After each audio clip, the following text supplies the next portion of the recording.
L-O-V-E.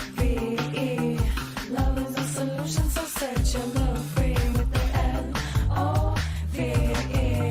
For the evolution and blessed unity with the L-O-V-E.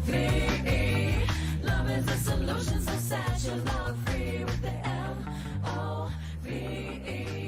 For the evolution and blessed unity.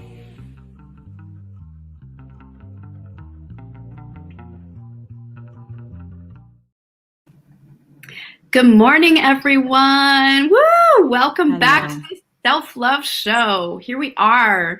So happy to be here again this week with you all. For our viewers that are tuning in, thank you. And for our new viewers, welcome. I'm your co-host, Dawn Light, and my beautiful co-host here, Trish Wright, with us. And we have an amazing guest today, our beautiful sister, Anistara, who's been a friend of mine, beloved friendship for many years. And, verging on almost 20 years, I think, like something around that time frame, which is amazing in itself. And just so grateful to be here today to introduce her. So we're having a powerful conversation today about the neutral observer, which is so delicious and so helpful in every way. So I'm going to read her bio right now and just kind of explain what we're going to dive deep into in the show today. So, living in a world of polarity, it can be challenging to find neutrality.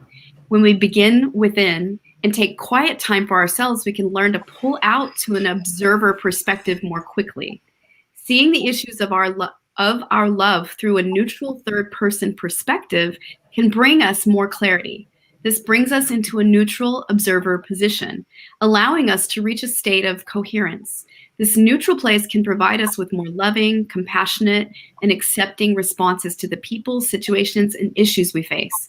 This assists us in finding more balance, inner stability, and connection to our source energy of love. You are invited to join us today with Anistara, and she's going to take us through the practice of the neutral observer and cultivate the balance of living in the duality.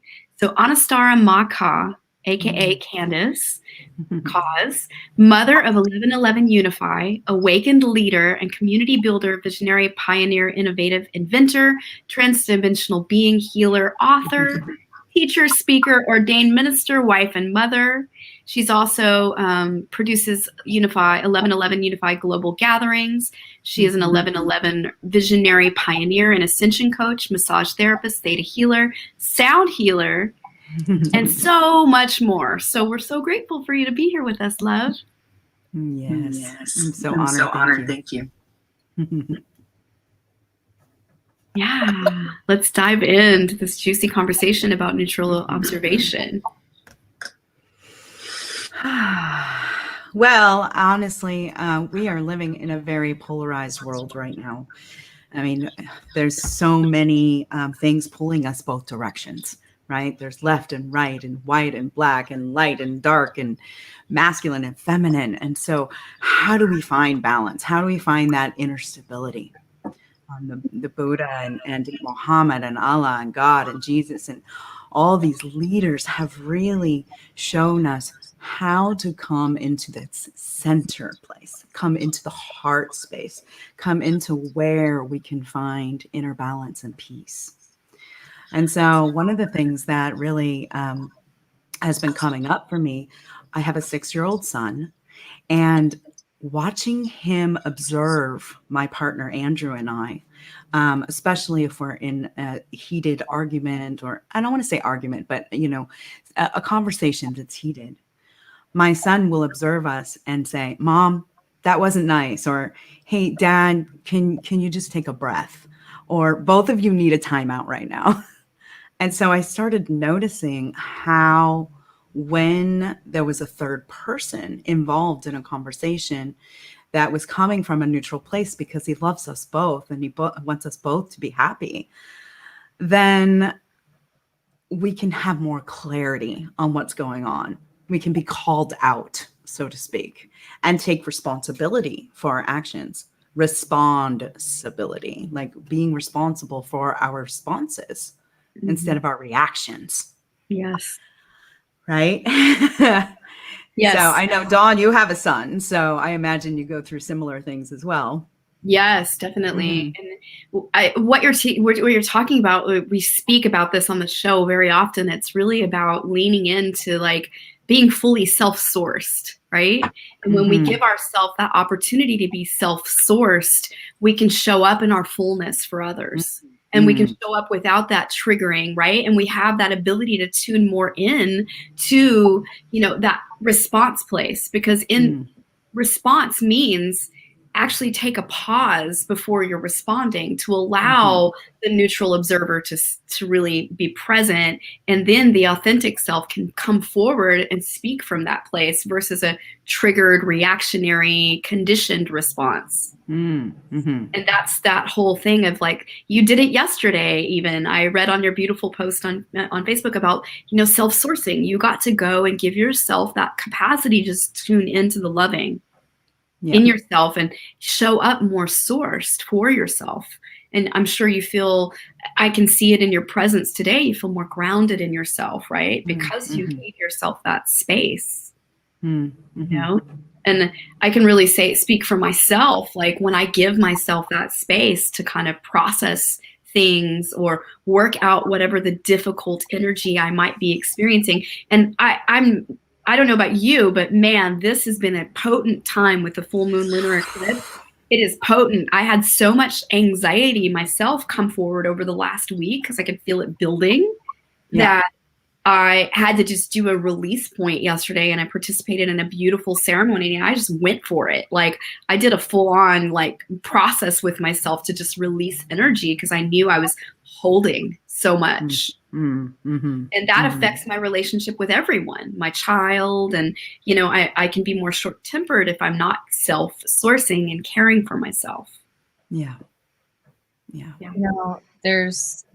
I'm loving what you're both saying, is that there's this place where we're running all these thoughts and these things and our experiences, and we're just like running all the time. And the filters, which could be the pressure that we're putting on ourselves or our families, like our the society is putting these pressures, and it's a filter in which we live in. Yes. It's our chemistry, it's our the food we're eating, it's the not taking space to process our own stuff, or not. It's those things that are really causing us a lot of and I love the neutral observer because it's a reminder that we are not our thoughts, we are not our patterning, we are not our body program, the body we are animating this experience, this skin suit. Our spirit is animating the skin suit, and then we get to play with the mind, the human mind, which makes us being self-aware of the process is what makes us different from animals, right? But then there's another aspect to it. So then there's the personality, identity, and ego, which is created by society, family, how we want to present, how we get our needs met, personality. And then the spirit. And the spirit is that neutral observer, is that person or that thing that can look at something from a very spirit, or I'm going to call it human look, like a 10,000 foot human look. Like, oh, here's the thing that's happening. I'm like, oh, here's this thing that's happening. Yes. Oh, that human, my human, is all anxious. Oh, it really wants love. It needs hugs right now. Okay. I wonder I wonder if there's a more like a better way for it to ask for what it wants, so that it can actually get it without doing the coping skills that were taught from all the years that we're doing it. I know, all the young years of conditioning. Exactly. That don't work anymore either. Right.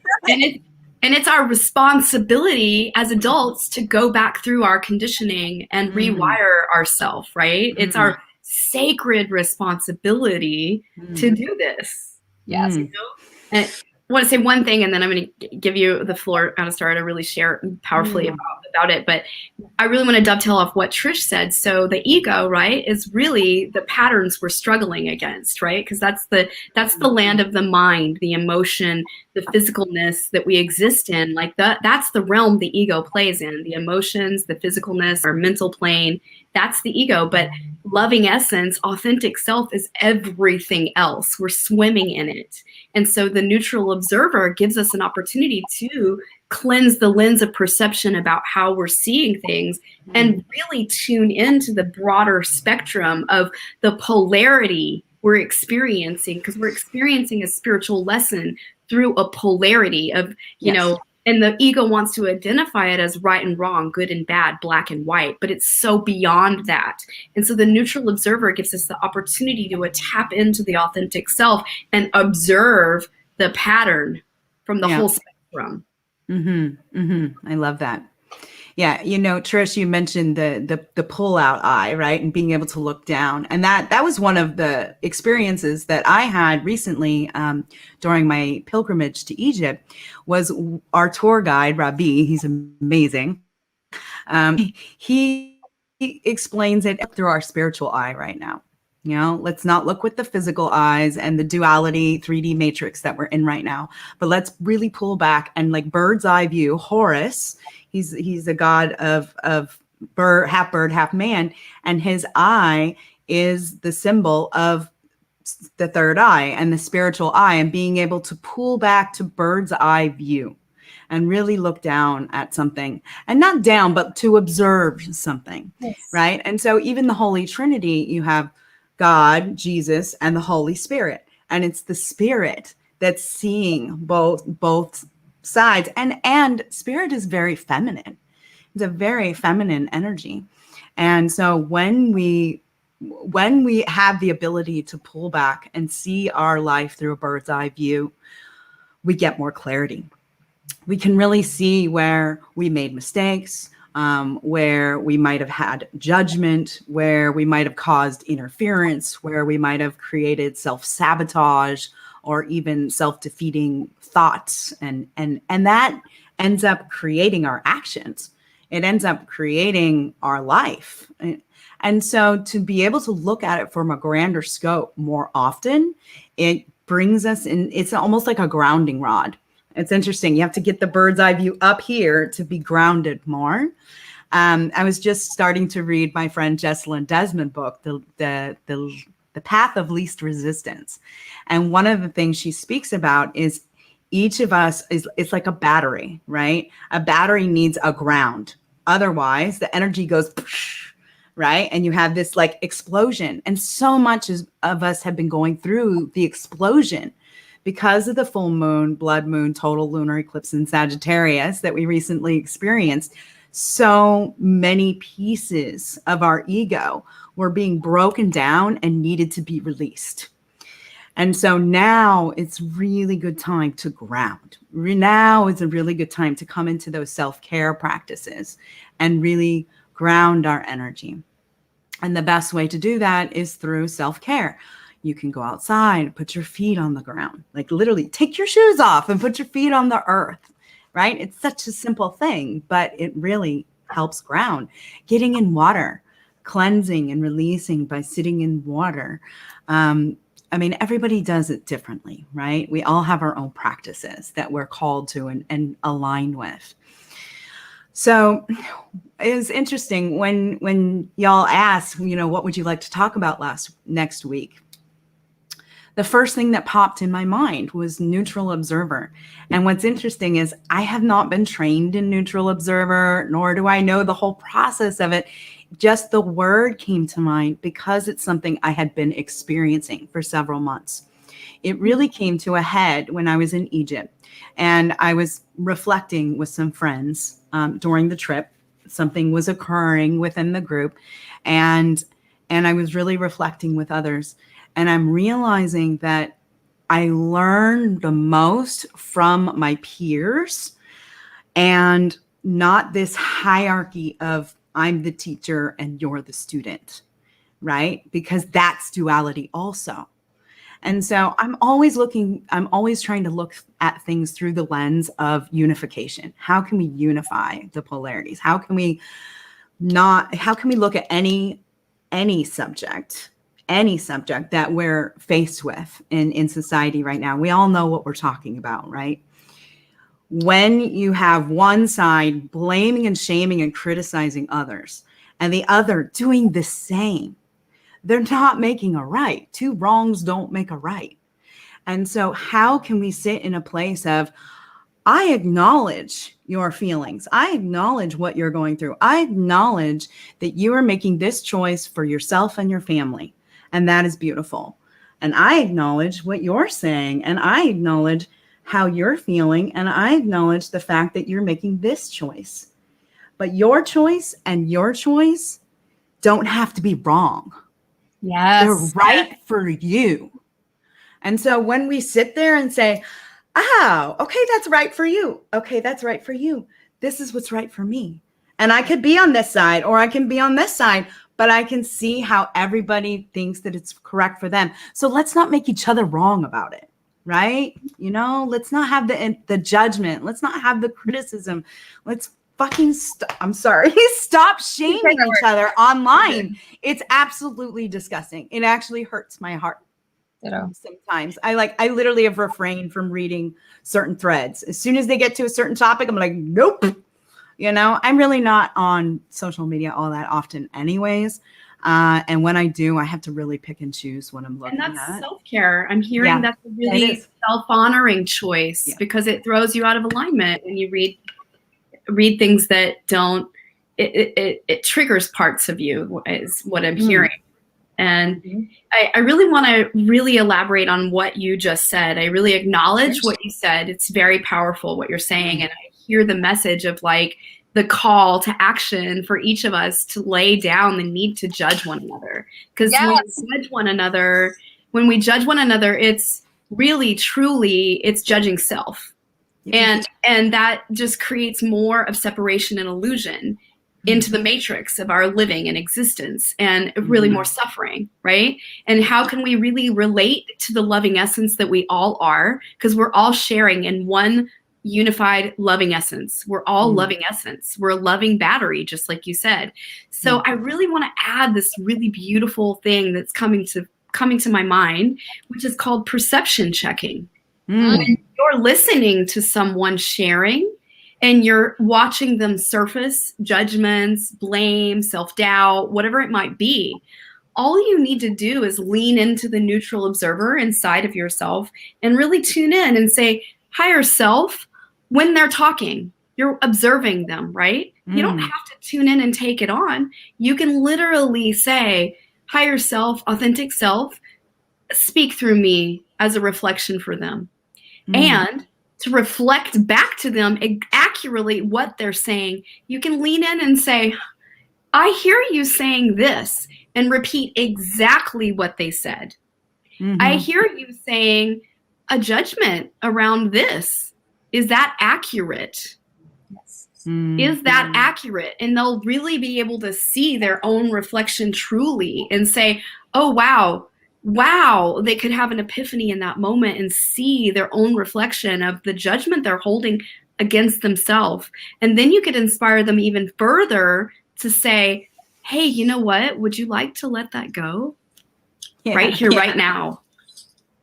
And that's how you make change. Like, you don't have to wait till the conversation is past and you're in another moment. You can actually reflect it really in the moment and say, let's bring love to that part that's suffering, where you might be holding a judgment towards the other and you're truly yourself.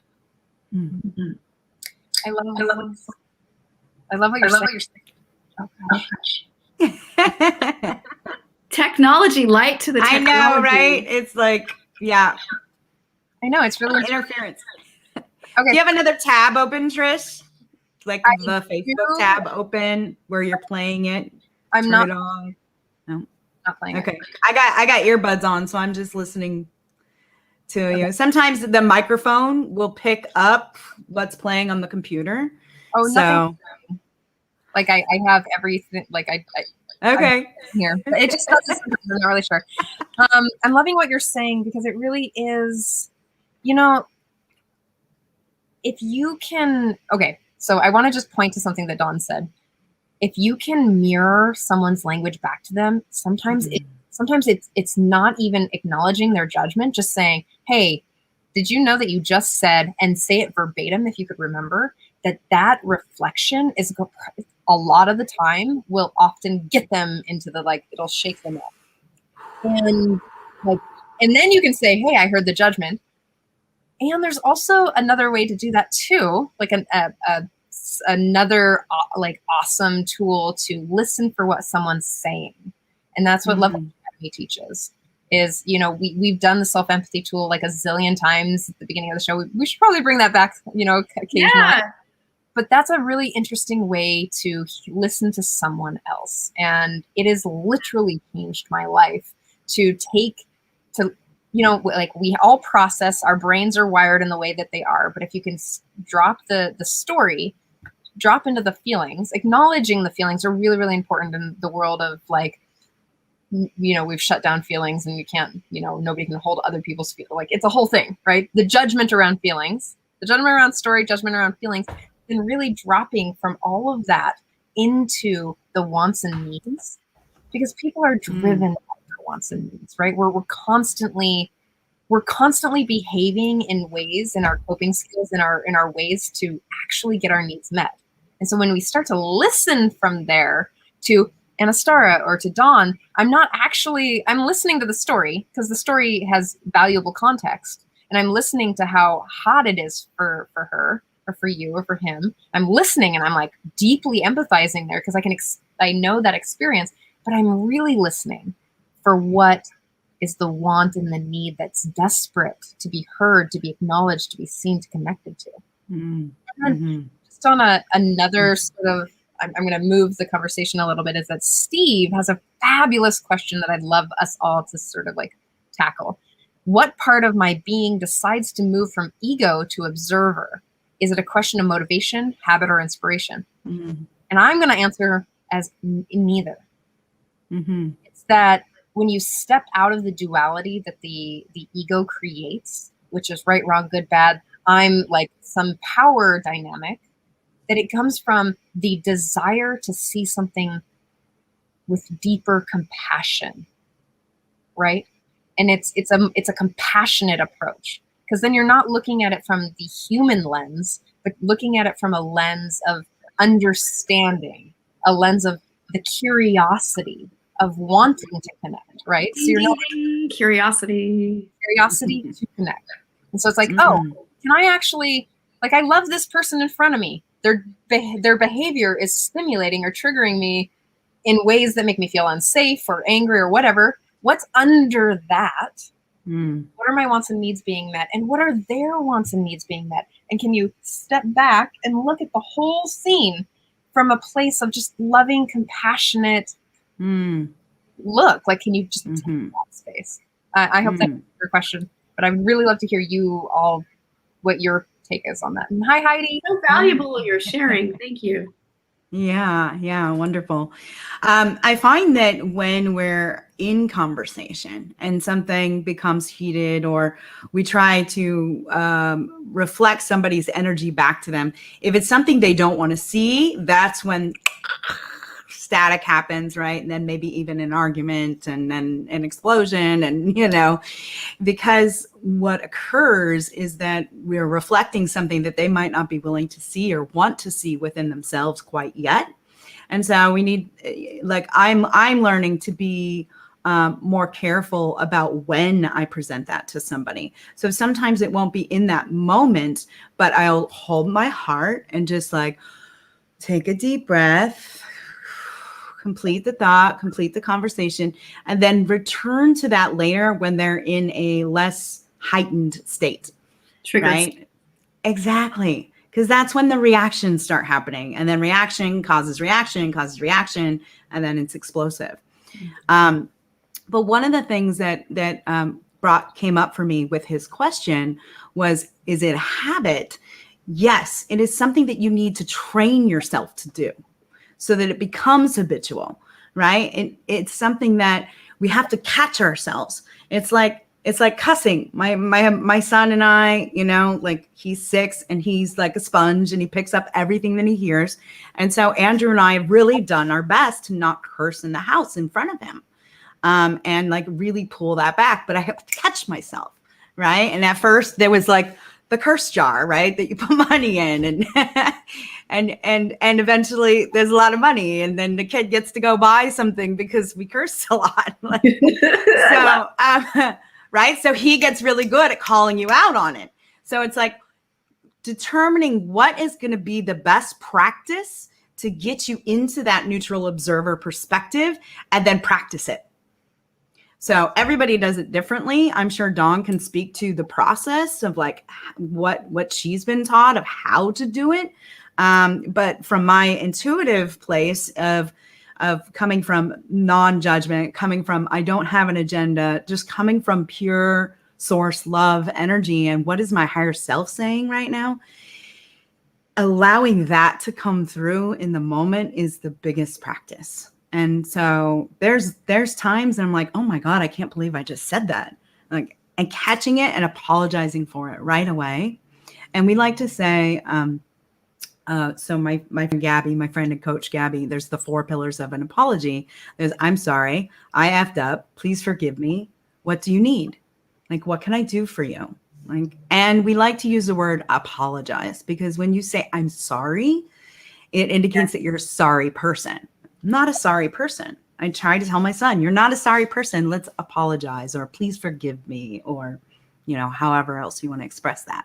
So anyhow, Dawn, is there, obviously there's like steps to the neutral observer process. Yes, it might be helpful. Yeah, I'd be happy to share.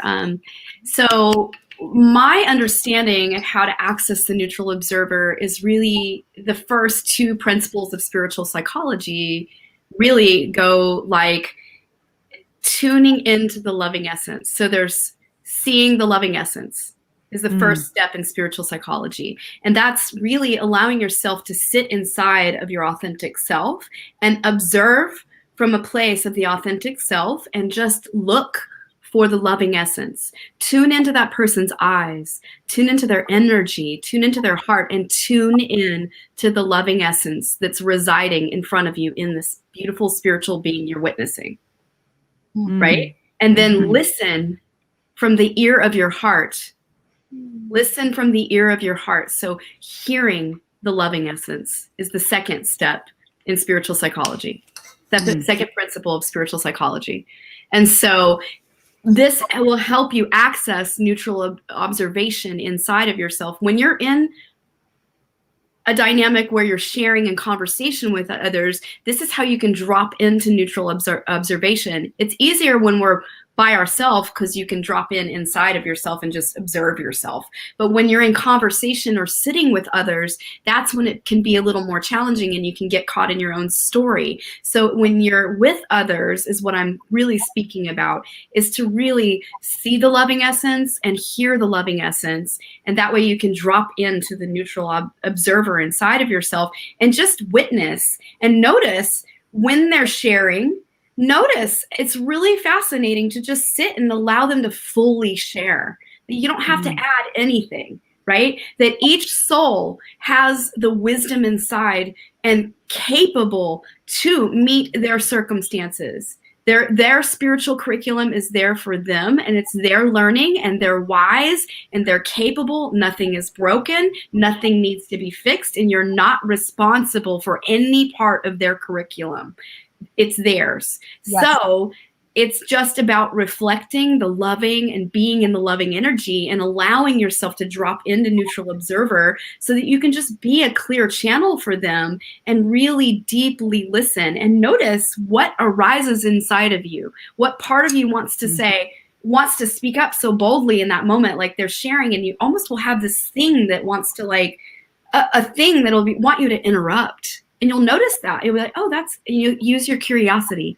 Apply curiosity to all parts while you're listening, while you're observing, while you're leaning into the loving and becoming a loving battery. Imagine yourself as the neutral observer, that all you need to do is Be the loving battery.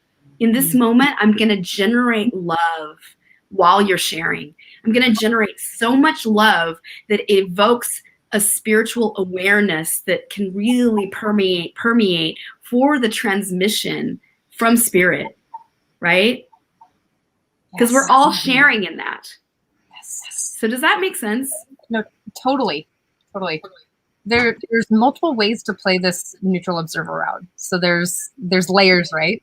And what Dawn said is this: like, it can be done with self. It can be done with the triad. It can be done like you can pull it back, right? Like you can so I love that. yeah, how I understand neutral observer is really like, God, I just love you both so much. I'm really enjoying this conversation. I'm enjoying this too. Thank you so much. That there's an opportunity to practice being the neutral observer in all areas. And really what you said, Dawn, is to really look at what is like, as the person who's just watching the whole like human drama play out, if you can just stop, take a deep breath, and like notice what's coming up for you in your heart, like in your feeling center. And why do you want to interrupt? Or why do you want to tell this person that they're fucking up? Or why do you want to like, share your wisdom and really dropping in to that? Because it's, again, our reactions or our responses are really based on our own personal inner workings. Like, as much as I want to say to some of my clients, like, I want to directly share what I see, I can't do that because it'll never hit. It'll never land, especially and especially in romantic, intimate relationships. I can't just tell my person, like, you're fucking up right now, or you left the dishes, because it's not really about the dishes. It's not really about their actions. It's about how it's impacting me, and that's the upset, right? So when you can fall in, or when you can step in, or when you can lean back into neutral observer, you can come from a place of like, hey, Dawn, I'm feeling really anxious. And I realize that the dish thing, like, it doesn't matter. And I'm feeling really anxious about it. And what I'm really needing is, like, you can speak to it from a different place. You can look at it from a place of deeper compassion. You can connect the whole thing. And something that's like dropping hold on 1 second, my brain is like pulling me in this other place, is just that there is an aspect of looking at a relationship to self as well as a three-way. So there is the relationship, which is a dynamic itself. So it's my relationship with me, or my relationship with Dawn. Here, I'll do it with another person. My relationship with Dawn, which is our tether, our silk string of connection, and then the relationship itself. Again, we're looking at that trinity again, the trinity, the neutral observer, and then allowing the relationship to talk to us individually. Well, what does the relationship want to say to us? The relationship says, oh, da, da, da, da, da. And really allowing yourself to aspect or dialogue in meditation or in conversation, but with that holding space of deep, like, wanting to empathize, wanting to be compassionate. Because I want to listen to Dawn in whatever she's at, or I want to listen to Anistara wherever you're at. Not from the place where I can fix you, or I can change you, or I want something from you, but to hold you in this loving container and to allow your whole humanness and to love you deeper in the places that are uncomfortable for both of us. And that is the point. Regardless of the thoughts, feelings, or behaviors being evoked. Yes. And that's the key point, is that if I'm having a reaction about something you're doing, it's not about you. It's about me. And that's where a lot of people like run away from people. It's because, like, oh my gosh, I saw something deep inside of you, some pain or some whatever that I'm uncomfortable with. That it's not about, like, you like the projection of you're doing this and I can't be friends with you anymore, or whatever it could be. It's really like, oh my gosh, I'm unwilling to love that deep piece in myself, because that stimulated something so deep and so painful that I can't hold it. I'm afraid. And that's part of like practicing the neutral observer. When you look back and you're like, oh, why am I reacting? Mm. Why, like, how can I love deeper there? Myself and you.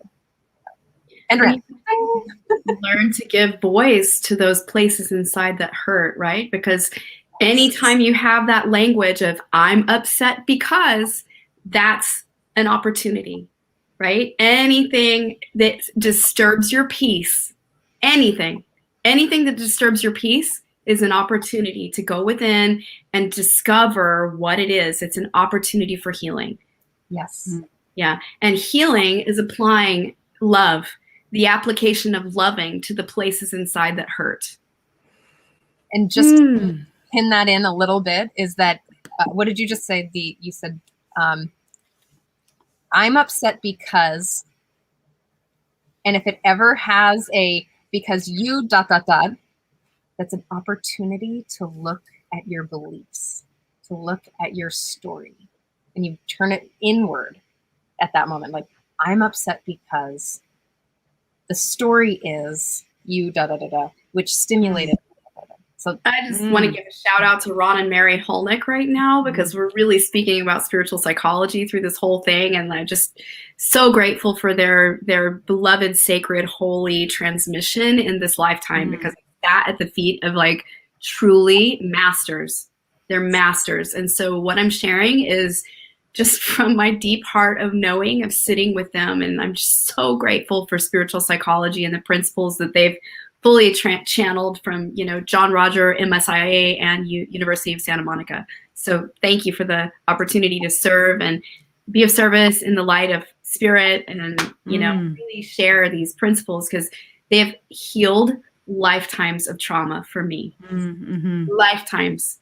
I've been able to heal from the deepest child abuse trauma that I had conditioned in my life because of USM and the principles that I've been sharing on this beautiful opportunity today.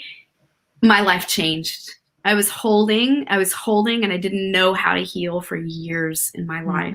And so these very core principles of teaching you how to relate to yourself and apply loving to the places inside that hurt, and that everything is an opportunity for our enlightenment and our awakening.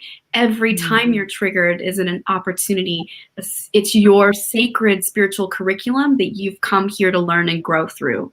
And it's not wrong or bad. And laying down the need to judge ourselves as it's wrong or bad. If it's happening, it's an opportunity. Oh, thank you, sister.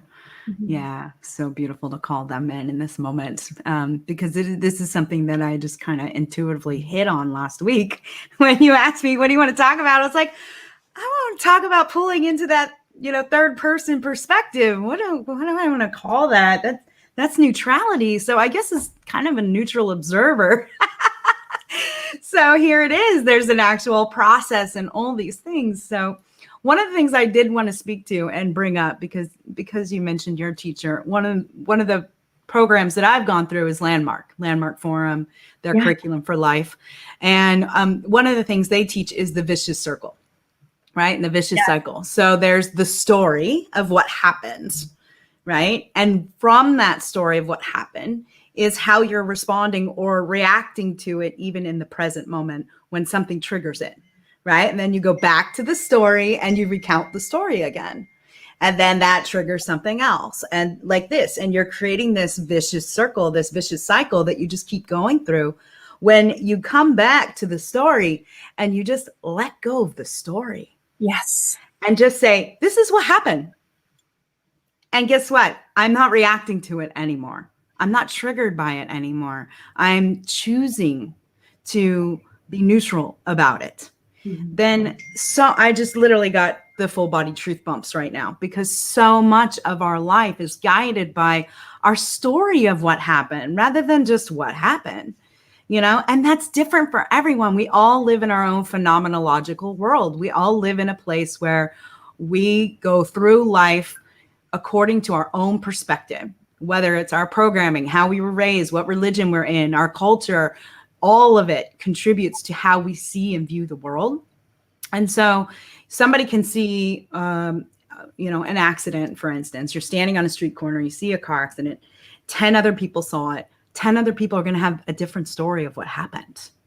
But ultimately, there was an accident and these two people were in it. And, so ultimately, when we move into a place of like pulling back and saying, okay, if I'm coming from a place of love and I'm not being triggered by what occurred, then what happened? And the story is let go.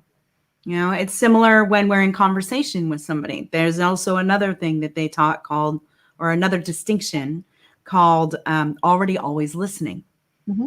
And so if I'm already always listening to somebody who's talking about something that I really don't believe in or don't want to be a part of, then that person, I don't want to use the B word. So if I think that person's a B and I just don't want them in my life anymore, then anything that they say to me, even if they come to me and want reconciliation or come from a loving place, I might still see her as a B, and I'm going to process it in that way. So when we pull back and say, okay, this person is not a B. She might have been in that moment when she blew up at me. And I'm going to listen to her from a loving place and see what happens. Right? So the vicious cycle and already always listening impacts how we relate to other people. It brings up our triggers. It brings up our reactions. It brings up how we navigate through life. And so if we start to really choose to navigate a more neutral place, I can say, okay, I'm going to launch this new business and I could do it the old way and I could build the website and do the whole linear thing and have a timeline of when I'm going to launch something and this and this and this. Or I can look at it from a feminine perspective and be like, oh, it'll get done in like 3 years and it's okay. Or I can find a place in the middle that's going to meet both sides of me, that's going to meet the masculine, like want and need to be successful and also have that feminine like flow of like divine timing. And the universe is conspiring to gift whatever it is that I'm choosing to have.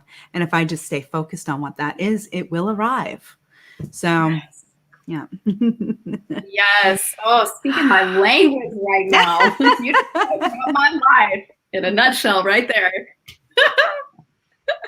I know you pretty well, but I'm speaking about my life too. I'm speaking about my partner's life, and it's like we're talking about life. It's like same our life.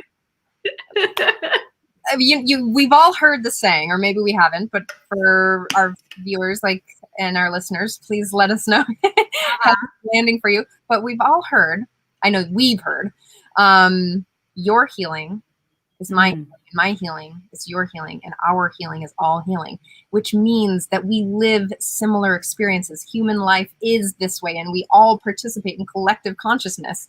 Blue is blue because we've decided that blue is, and we choose to say that that's blue, unless you're colorblind, and it might be some shade of something else, which is also a shade that you were told is blue. Agreed reality. Yeah. Or consensus reality. What I love is that we're all getting to these places from different platforms. Yeah. So Dawn has spiritual psychology with USM. I've learned these practices through Gestalt, nonviolent communication, compassionate communication, and parts therapy, Love Coach Academy. Like it's some of the language is different, but it's the same place. And we're all finding what works for our own language, our own selves. Like that's why, when you're going off on therapeutic or transformative practices, that sometimes dance works for you, or sometimes, deep process works for you, and sometimes this works for you. So I love the fact that it's the same work. Yes. Very slightly different languaging. We're just using the thesaurus. This is what we're using. Yeah. I love that. It's so true. Yes, I know. Same work, different package. Bland in my head. It's very human to come around and to speak a different language. So again, you speak the language of your social interaction group that you grew up with and your parents, and so do you. I love you. And then I grew up in Montana. I speak country very well. I speak like Montana. And there's a whole section of people that I hear in this very way, like, oh, I know that language. Soda is soda. It's not pop. But, okay. Right. But coming back to this neutral observer place is also defiltering that. Right? It's coming back to the place of like, can I defilter my own perception enough to hold that other person? I call that person a bitch because there's something that I hold myself to that I'm holding this person to. So I'm going to drop it in on a much deeper level in this moment right here. So what you're speaking to was so powerful, and these concepts that we're sharing today are an opportunity for you to really explore how to be fully present with the patterns that are surfacing.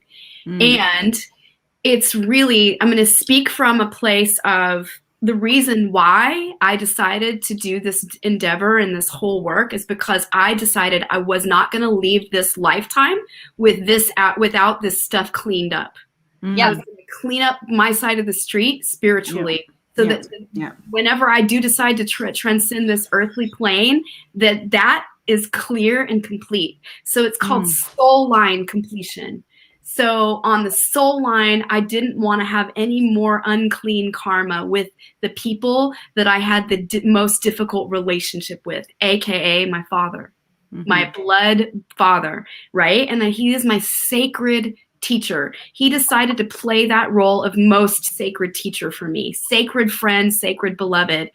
Because the relationship was so challenging, it was a very fiery spiritual opportunity to see so clearly how I was holding myself. And I think I came in with this for soul curriculum in a place of rejection. I was always seeing through the lens of rejection because I was being rejected, right? So I always questioning, is my love being rejected? So I want to invite you into a conversation of really exploring what are the unconscious agreements I hold with these sacred friendships, with these sacred beloveds. The most challenging relationship in your life is your sacred opportunity to come forward and explore through the lens of neutral observation, right? Apply the loving essence and just hold that person, put their picture on your altar.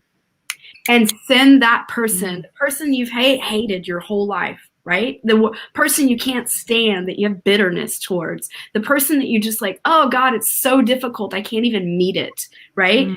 Put that person on your altar and send them love and light and pray and ask Spirit to show you where you hold a pattern. What is the polarity? How can I get deeper with this and see what are the unconscious agreements I've been holding in this dynamic that's holding this pattern to me? Help me dissolve this, Spirit. That just channeled through me. So I hope that you heard that, and I hope that it really helps you lift and clear the most challenging relationship in your life. Because that's the work I've done, and that's the work I teach in my coaching. That is the work I do with my clients, and it works. So if you're desiring this type of work in your life, if you're desiring to be bold and brave and go for it and meet the most difficult relationship with your life with loving and kindness and compassion, and you're ready to shed the layers for good and change your life, call me, reach out, because I do that work. And just Woo! to repeat something that you said, Dawn, is that any judgment that you have on another person is something that you hold within yourself. It's the barrier to love that you have within you. Right. And the truth is, we all do that work. Trish does that work. Anistara does that work. That's the coaching she does. She's like ascension coach, right? So she helps you pull into that neutral observer and really see from that place, that golden heart place of like where you're holding yourself in that unbalanced polarity. Right? True. Yeah, our greatest lessons come from our pain body, our whatever, honestly, one of the biggest moments of my life was I got in a car accident and I was injured and I was hurt. And honestly, the gifts that came from that experience, even though it was one of the most challenging experiences I ever went through, the gifts that unfolded from being in that accident changed my life. And so when you go through the challenging times, it's so hard to see the other side, right? That saying, hindsight is 2020. Yes. Well, it's 2020 for a reason, because you were meant to go through that to learn the lesson that you're now learning to embody. And so even now, when we look at our external climate and what's happening socially and economically and politically, we are in a very challenging moment in the world. And yet there's the other side. And when I pull back into neutral observer and I look down and I see what's happening, it's all happening for a reason. And we're gonna get through it, and we're gonna learn our lessons from it, and we're all gonna be better people because of it. We're all going to ascend energetically. We're all going to raise our frequency, even if there's others that are refusing to. The ones who are choosing to are going to raise their frequency so high that vibratorily our entire human family and the planet will raise its frequency. And so it's our work to do that. It's our work to stay on track and to stay on our path that brings us happiness and fulfillment. Because what is the goal of life? Is to learn to love and be loved and to be fulfilled, to feel fulfilled. Most of the people who are on their deathbed, some of the biggest regrets were, I wish I was decided to be who I was no matter what other people said. I wish that I spent more time with my family and with my friends. I wish I didn't spend as much time working. I wish that I really learned how to love and care for myself. First and foremost, after that full moon, blood moon, I was like, I had this beautiful release. My trainer came to work out with me and we did not work out. She ended up giving me a massage and I was crying and it was just like blubbering mess. And I said, I just need some time. There's beautiful osmosis down the street from me. And I just walked there and I got in an enzyme bath and I got a facial and I just sat in the Zen garden. I read and I wrote in my journal. So what is your self-care practice? What are the things that light you up? And if you do a little bit of both of those every day, life can be way more fulfilling. And you come from, I'm in a neutral place. Like, I'm not going to be heated about what that person said. Even though it might upset me, I'm not going to be triggered by it the way that I used to be. I'm going to look at that person from a more neutral point of view. And I'm going to be like, okay, I get where you're coming from and I honor where you're getting from. And I absorb it and I learn from it, and even if I'm challenged, that is the growth, right? That is the lesson. So, so much to talk about. It's amazing. Well, and just what you're saying is so powerful. But I just want to add this one little tidbit. Yeah. It's really about the more we get acclimated to daily practicing these principles, right? These applying this to our life, and every friendship, every opportunity is an opportunity to work our process with ourselves. And the more we are willing to dive in and do it and surrender to the journey of what it is of self-love, right? These are tools for self-love. We get better and better and better, and we get more curious and we lean in and the process gets easier and we start dissolving, literally. That's the goal. Dissolve the material that is causing the trigger and the upset to begin with. And then it's dissolved and you're no longer relating from that place. And that's when your life from the inside shifts and then the outside catches up. And that's how people are like, how do you do that? How did you change your whole life? That's it. That's the key. It's no longer avoiding the difficult conversations, no longer avoiding the places that have been so painful that you're just running from, that you're afraid, right? The deep fear in the soul that possibly is there. Who knows? There's so much curriculum that is rolled into these types of conversations. We're all having our own experience with it, right? We all have spiritual curriculum, and that's why everyone's life looks so radically different from one another, because we're working out different aspects of a lesson. And it's not wrong or bad, and it's holding in the loving and the neutrality of like, I know you will rise to the occasion in this curriculum of what's going on, right? And that's it. We're accessing our ascension process right here, right now, through what we're going through together. And we can hold in the loving, knowing we will arrive at the golden age. It's here in our heart. We're birthing it. We came here in this lifetime for it. So just trust that showing up and leaning into your loving is the process of coming home to self. It's true. Oh, I'm really enjoying this conversation so much. And I'm also not sure where to take it. Yeah. I love for Anistara to really speak about, I know you have a really powerful opportunity for Egypt and what's going on. And I just want to call you forward and sharing your juicy offerings of what's the activation going on. I mean, there's so much, right? There's the 1111, there's your book, there's the Egypt pilgrimage, like it's so juicy. So please share more. Wonderful. Thank you. Oh, I really appreciate the opportunity, ladies. I appreciate the opportunity to be here and to be sharing with your guests. And hello, beloveds. Hello, family. Wow.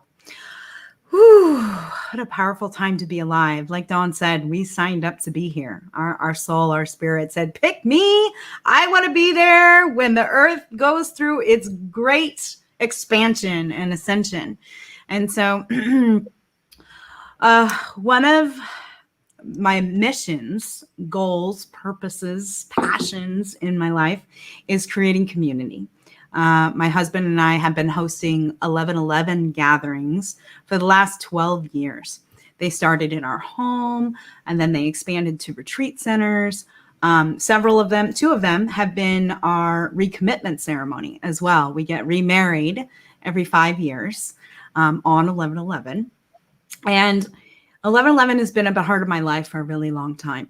One of the things that really has come up for me around it is that everybody experiences the magic of 1111 in their own way. And when I'm saying 1111, we're about to reach 11:11 a.m. Pacific time, right? It's 11:01 right now. And so a lot of people see 11:11 on the clock. They'll see it in a street address. They'll see it in print. It's in our awareness, in our consciousness. Now, everyone experiences it differently. One of the things that I love to do is to just take a moment, take a pause, take a deep breath, and just connect in. Just ground in for the moment. See what source is saying. And so some people take an opportunity to make a wish. Some people will say a prayer. And so if we utilize this practice, but in a group environment where we gather together and be in ceremony and create a ritual together on 1111 at 1111, then the impact or the power of our prayers amplify, they magnify. And so what's happened over the last 12 years is that we've noticed how the universe has been gifting us by being a part of a community gathering on November 11th. We've bought our home. We had our child. We called in our child spirit, had our son. Certain friends who've been single for many, many years called in their beloved and received their partner in life. And so our community has been blessed in many ways by gathering together and creating a ceremony together on 1111. And last year, it was interesting. I was in Bali in 2019, in September of 2019. I had this vision of expanding 1111. We used to call it 1111 Unification Celebration. We also called it a Galactivation Gathering. And ultimately decided that I wanted to create a virtual event. so that we can share 1111 with more people. Because there's already people hosting 1111 parties and gatherings, I wanted to connect them virtually and weave our web together on 1111. And so below you can see where you can sign up for our email list to learn more about this. But essentially, 1111 Unify was birthed in 2020. So we shortened the name and we created a virtual event where we had presenters from around the US. We're hoping this year to expand globally as well. And the intention behind this gathering is to connect multiple 1111 gatherings. So a live event in Los Angeles, a live event in New York, a live event in San Francisco, Sacramento, Florida, wherever, Sedona, Arizona, Mount Shasta, and at the sacred sites. So if we gather at the meridian points, the power points, and the sacred sites on the planet, then those prayers that are amplified and magnified on 1111 at 1111 will be compounded even more. And when we are at the sacred sites, we hope to film in like 3D technology where people at home who can't travel to these sacred sites can actually be viewing through their virtual reality goggles, and you're able to feel like you're actually present there with us at the sites. And the intention is to reactivate the sacred sites, to activate our planetary light grid, and to activate those codes within us that are breaking open. They're cracking open right now. We're all starting to remember who we are, our connection to source, our connection to one energy. And the active we become to the more unified we become as a human family, the less polarized we are. The neutral observer is a practice and a tool to get to a place where we can become more unified. We can move away from that duality and polarity of 3D, and we can move into the unification of our 5D experience together here on Earth. And so the intention of 1111 Unify are all of these things. And so I invite you, the temple doors are open, to come and be with us for the virtual event this year. If you want to host an 1111 gathering in your local community and you could tap in and be on our map, the only thing we ask you is that we are in ceremony together on 1111 at 1111, where you view our portal videos. So we open the portal in the AM at 1111 a.m. and we seal or close the portal at 1111 p.m. And that time span, that 12-hour time span between those two places in time and space is where all our content is, our presenters and music and artists. So I'm inviting and opening the temple doors to call in our collaborators and our co-creators this year. Mm-hmm. Now, next year is when that vision expands even further and we start to create our sacred pilgrimages to the sacred sites.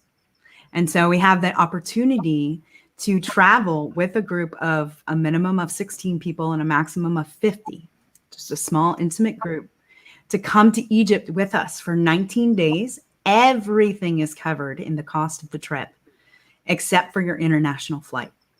So food, hotels, domestic travel, all of the things are covered. And we get private access to Between the Paws of the Sphinx just after sunrise. We have private access to the Great Pyramid on the Giza Plateau, and we have private access to the Temple Isis in Philae, where we will have the climax of our trip. So we will all be at the Temple of Isis on 1111 at 1111, where we'll be filming and live streaming to all the other events. And so this is next year, October 26th to November 14th, 2022. So you can find out more. Just join the email list. You can also find me at 1111 Unify. We have 1111 Unify Community Network group page on Facebook. You can also find me on Instagram and YouTube, Anistara 1111. And yeah, so much more to come. A book, a program, like all of the things. I'm very excited. There's a whole science around acknowledging and experiencing 1111 and how it brings us into the vibration of unification. So I'm willing and wanting to assemble the team and learn more and co-create this all together, because we're all experiencing it together, this phenomenon. So thank you so much, sisters, for allowing me the opportunity to be here and sharing with all of you. And it's going to be 11:11 here in exactly 1 minute. Perfect timing. I'd just like to say that if you haven't been seeing it, just look down slightly. And for you who might be hard of hearing or hard of seeing, you can sign up for 1111 Unify email list at bit.ly/111 Unify emails. And if you need help, reach out and we will help you sign up for those and get the information you need. Yeah. Thank you. Also, the email for the Egypt trip is, that was a little tongue twister, is in the chat box.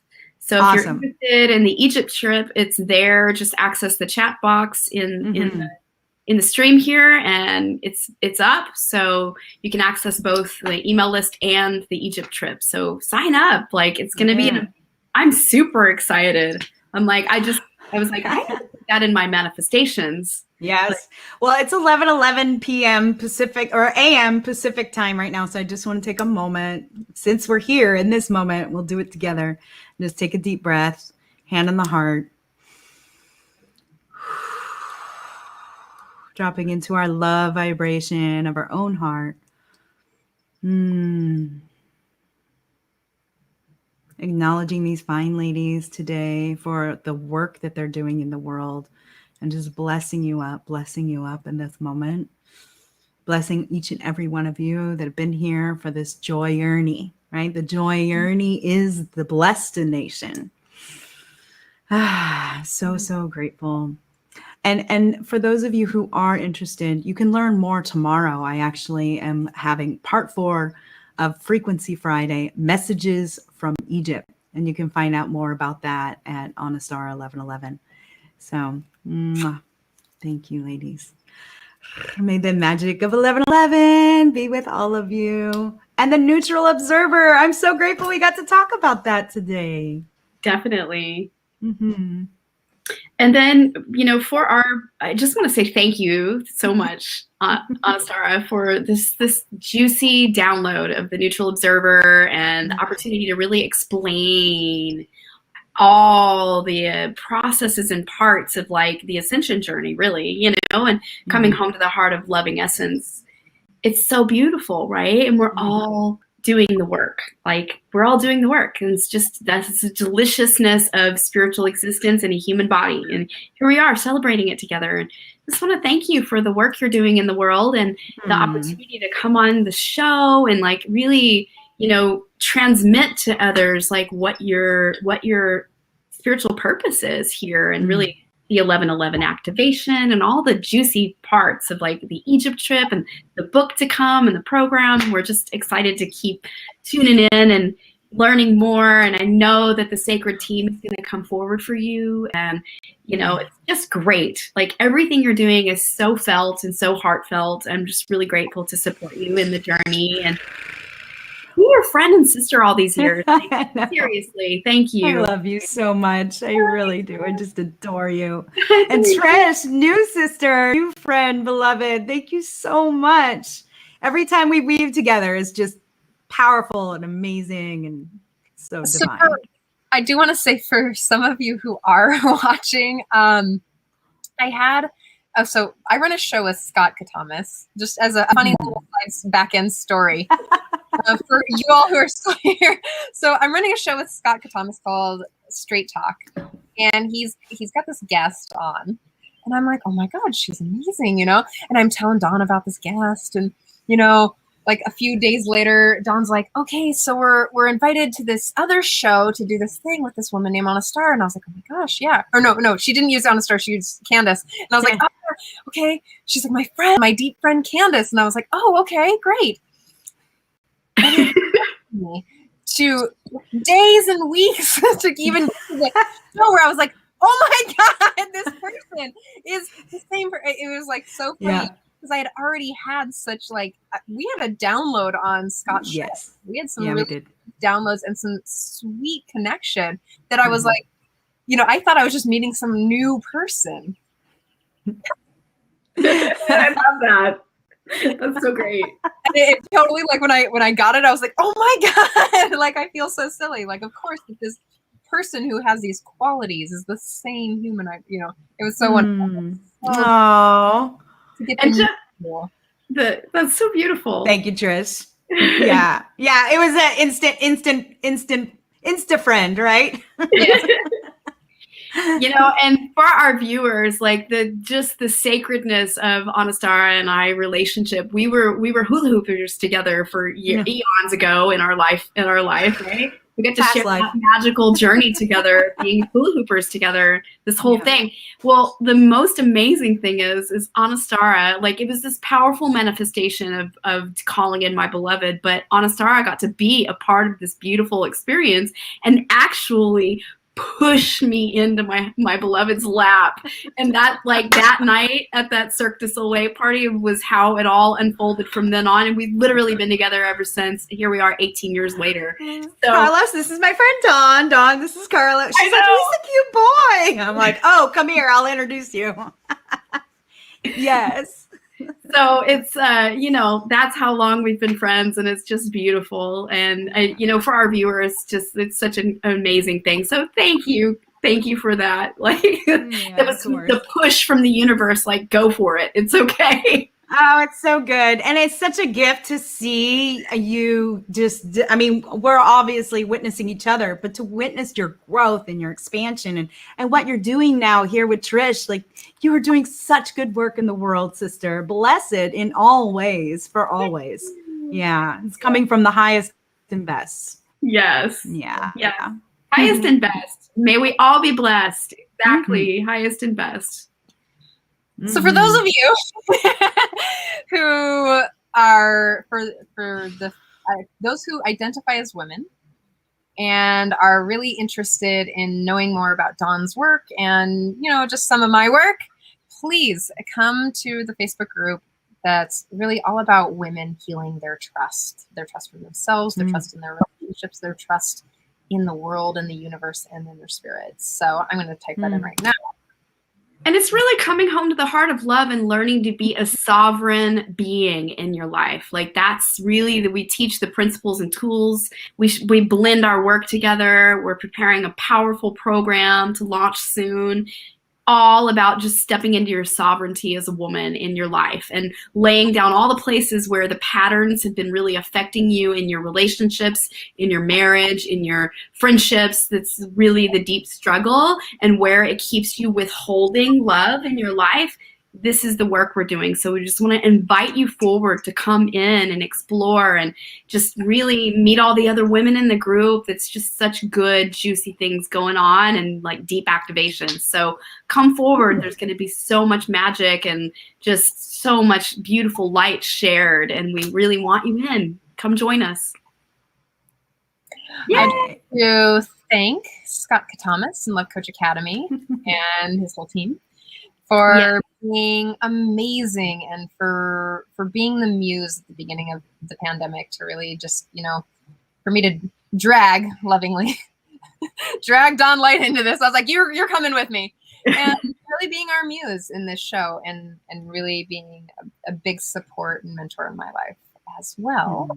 And I'd really love to shout out to Sign Network and Summer and John Raymer, Summer and John. Whoa, my brain was like, Summer and John Raymer for really holding amazing space and sharing us out to like a zillion, you know, groups right now. And really like, thank you for your work in the world. Thank you for your sacred networking. And thank you, Anistara and Dawn, for just being your true loving selves in the world. And thank you to our viewers, and we'll see you next week on Thursday. Blessings. Bye. Bye.